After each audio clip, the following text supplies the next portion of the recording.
This episode is brought to you by Nordstrom. Spring calls for a wardrobe refresh, and Nordstrom has the best styles of the season. From dresses and denim to standout tops and accessories, find the trends and essentials that feel right for you. Discover new arrivals from brands you love like Wave, Princess Polly, Mango, Adidas, and Free People. Plus, free shipping and returns and free styling appointments make everything so easy. Shop in stores at Nordstrom.com or download the Nordstrom app.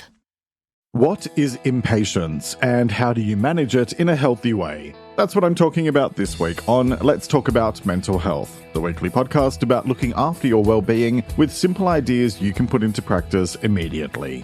So, get comfortable and let's talk about mental health. Hello and welcome to episode 145, and thanks so much for joining me as I talk about impatience and mental health. I'm Jeremy Godwin and I talk about looking after your mental health. I spent most of the 2010s dealing with severe anxiety and depression after a breakdown in late 2011, and that led me to want to learn more about my mental health. So I went back to school and studied psychology and sociology, and now I share simple tips for how to improve your mental well-being from someone who actually understands what it's like to go through mental health challenges. Each episode, I look at how to improve one specific aspect of your well-being. In this episode, I'll be talking about what impatience is, why understanding it matters, and how to manage impatience in a healthy way. Before we start, you'll find even more tips in my book, Let's Talk About Mental Health Volume 1, which is available now to help you work on improving your mental health at any time of the day or night at your own pace. Buy it in print from Amazon worldwide or as an ebook from Amazon and Apple Books, and it's linked in the episode description. All right, let's talk about impatience.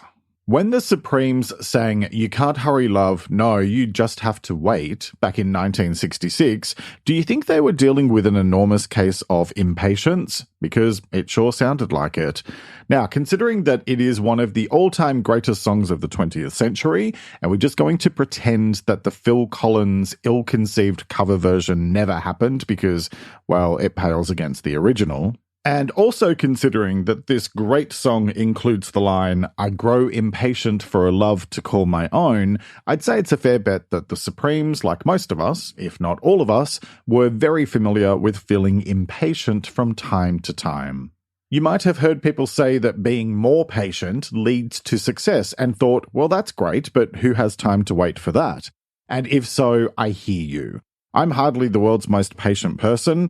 Try driving in front of me 20 under the speed limit and you'll find out how impatient I can be.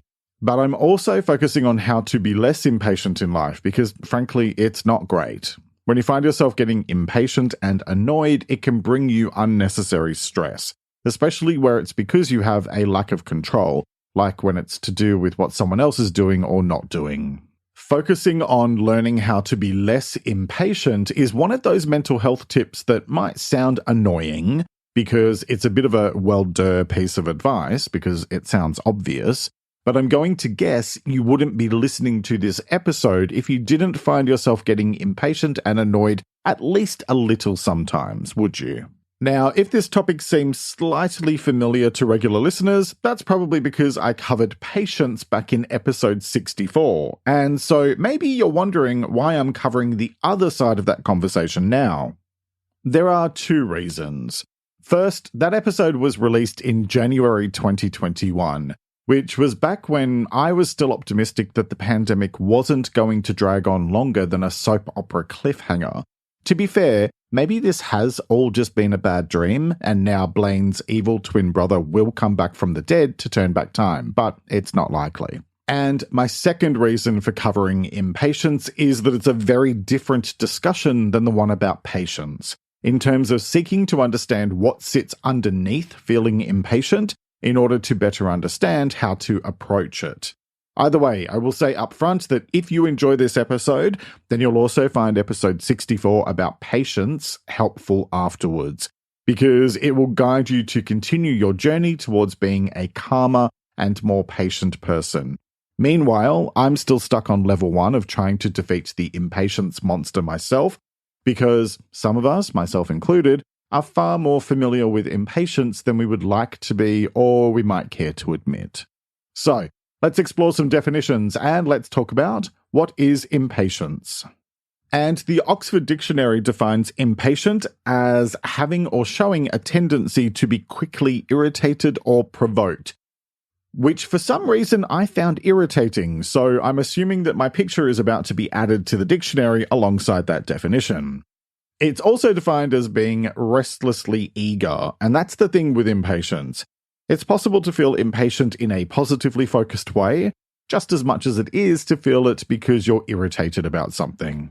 Think of the excitement that some people, children especially, might have about big events like Christmas if they celebrate it.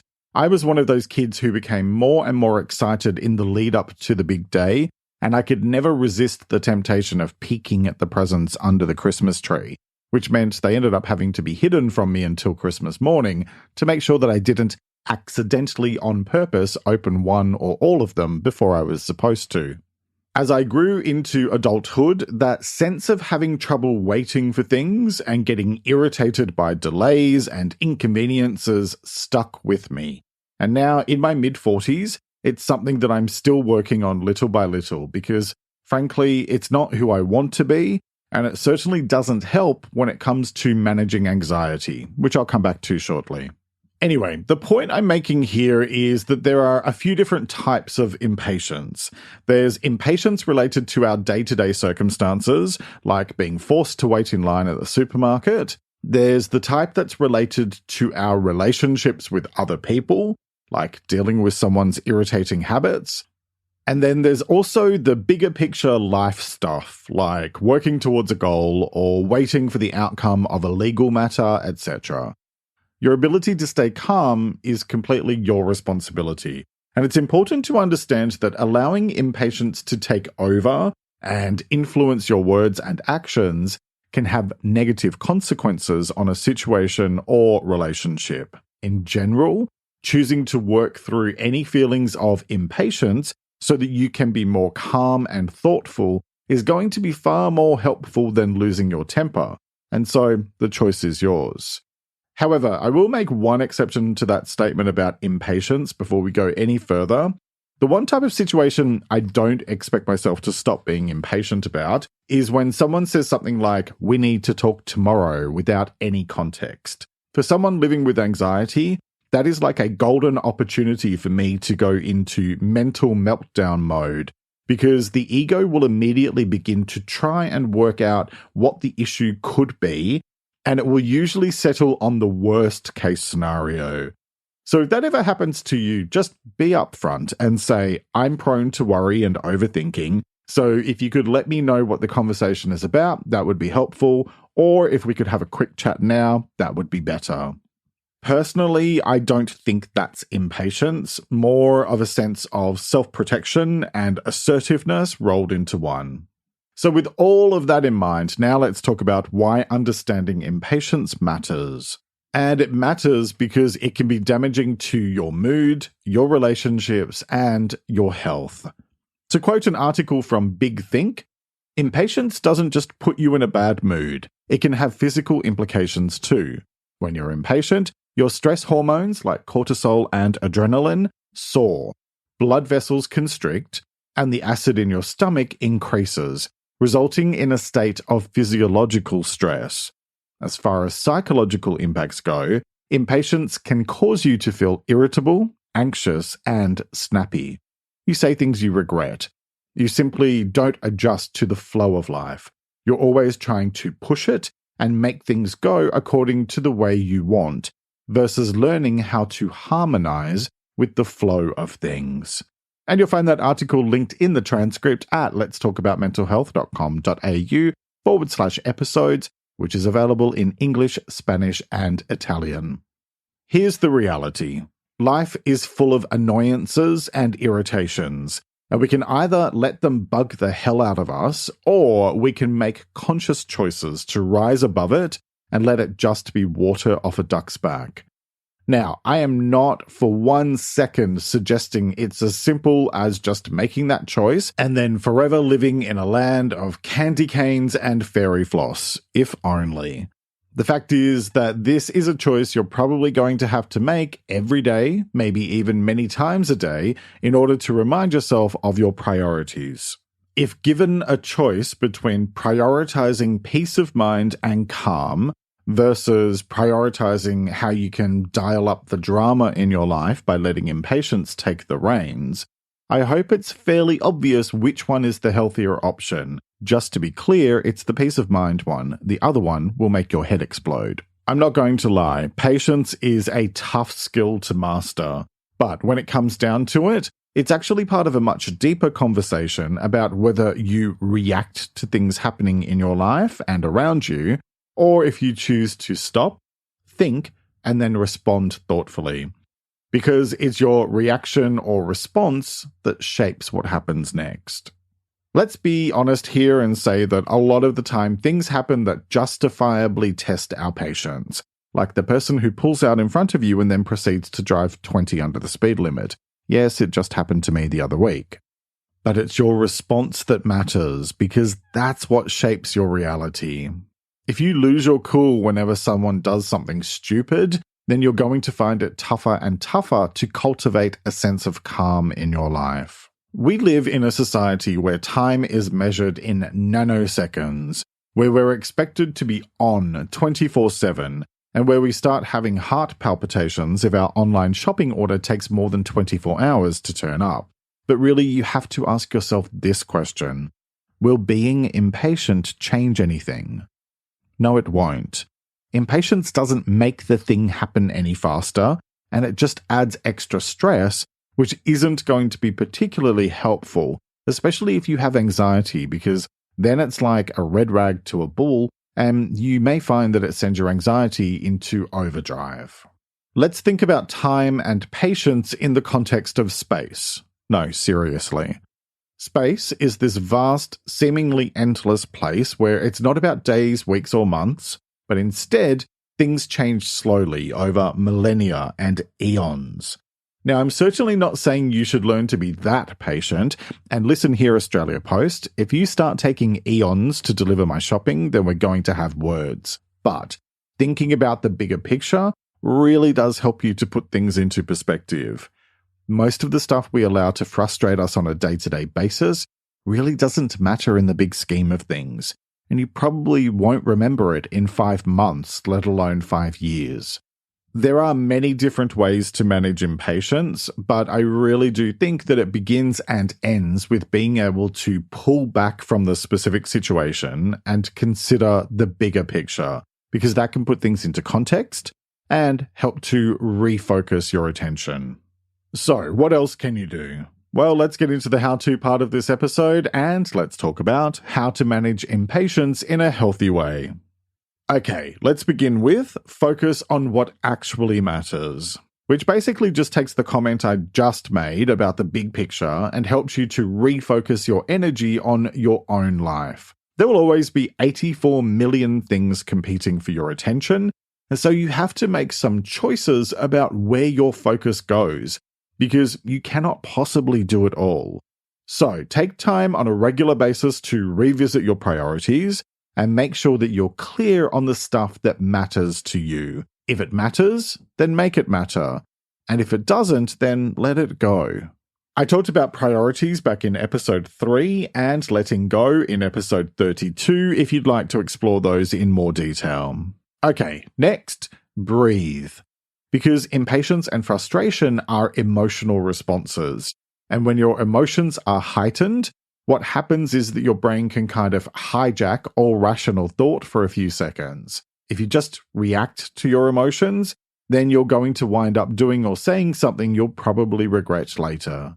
Instead, just pause and gently breathe for at least 10 seconds, longer if you're really worked up, so that your logical and rational mind can catch up with your feelings. Why? Because that's what you need for my next point, which is ask yourself why you're being impatient. And if you try doing that when your emotions are in red alert mode, you'll find it hard to see that bigger picture I talked about before. When you do feel a bit calmer, think about this. Is this situation life or death? If it is, then by all means, please stop listening to this podcast and run for your life. But if you're not being chased by lions and tigers and bears, oh my, then here's your chance to dig a bit deeper and build greater self-awareness so that you can respond in a more thoughtful way to whatever you're really feeling.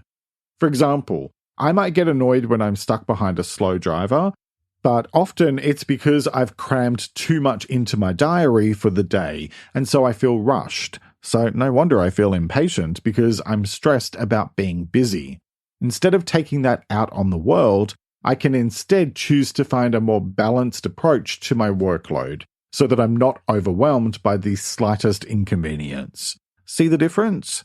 When you know what is really going on, you can address the root cause instead of just putting a band-aid over the symptom and wondering why it keeps on happening.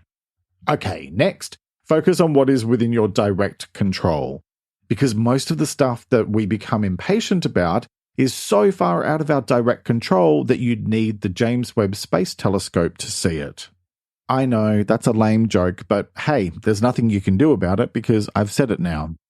Instead of getting caught up in the stuff you can't control, ask yourself what you can control. In other words, what can you do or say? Because that's what helps you to reframe your focus from the negative to the positive, from problem to solution, and that can help you to approach the situation more calmly. For example, if you're stuck behind a slow driver, and you know it's at least 5 minutes until you reach a spot where you can overtake, then that sounds like the perfect opportunity to practice your karaoke stylings to Beyoncé's Break My Soul, which is precisely what I did in the situation I told you about earlier. Yes, I did indeed release the wiggle. And that leads to my next point. Use the wait. Because waiting is inevitable sometimes, and like the Borg said in Star Trek, resistance is futile. And I covered resistance in episode 65 and probably made that joke in that episode too. Back when I lived in Melbourne, my doctor was a lovely guy, one of the kindest ones I've ever met. But he could not run on time to save his life. I even once tried booking in the first appointment of the day, and he still ran 35 minutes late, even though he was there at opening time. My point is that there are always going to be situations where things are out of your control, and you end up having to wait. You can either let it send you into an impatient meltdown, or you can plan ahead and use the time to your benefit. Listen to a podcast, like this one, catch up on some work, take a book with you that you've been meaning to read. Oh look, I have one of those too. It's linked in the episode description. If you know you're likely to be delayed or have to wait, use the time to do something pleasant just for you. After all, how often do you get to just sit and read? I don't know about you, but I like to use time stuck in traffic to turn my car into a mobile karaoke bar. You do you, but just remember that it's the mindset you choose that influences how you feel. So you can either choose to see a delay as an inconvenience or as an opportunity. All right, next, distract yourself. And this can be a nice and easy way to do a little bait and switch on yourself by turning your focus to something else if you're getting impatient. Go for a walk, play a short game on your phone, read an inspiring email newsletter, like my free weekly one, Thursday Thoughts. You can subscribe to it at the link in the episode description. The point here is that when you choose to turn your focus to something else, it can give your emotions time to simmer down before you do or say anything that you might regret later. Okay, so those points were about dealing with impatience in the moment. Now I want to shift gears and talk about how to take a more preventative, long-term approach to tackling impatience, starting with planning. Because when you plan, you become more proactive about tackling things that can contribute to impatience. In the words of late US President John F. Kennedy, the time to repair the roof is when the sun is shining. Think about what you need to do and allow yourself plenty of time to get things done, because rushing can tend to aggravate any impatient tendencies you might have, especially if you're prone to anxiety. Any day I'm running late is a day I can guarantee I'll become impatient and frustrated, until I feel like I'm back on track. I covered planning in episode 113, so check that out for more tips. And this one actually leads into my next point, which is take things one step at a time. Because often impatience is associated with overwhelm, so stop multitasking or getting too far ahead of yourself, or both, and just focus on one thing at a time. Break things down into their smallest possible steps and focus on just the step you need to do now, and consciously slow down so that you don't become overwhelmed by anxious energy. And I covered slowing down in episode 140. Okay, next, set daily intentions. And this has been a really helpful one for me over the past couple of months. And in fact, I just covered intentions in episode 143 because I'm finding them really helpful in terms of making conscious choices each day to focus on what I do want rather than allowing what I don't want to take control. If you want to be more calm and have greater peace of mind, then you need to consciously choose to focus on creating that mindset every day. And I explain how to do that in the intentions episode I just mentioned. Okay, next, practice waiting. And this one may make your head explode, but hear me out. If you can choose small things to make yourself wait for, and you build on that over time, you'll slowly get more and more used to consciously choosing patience over impatience.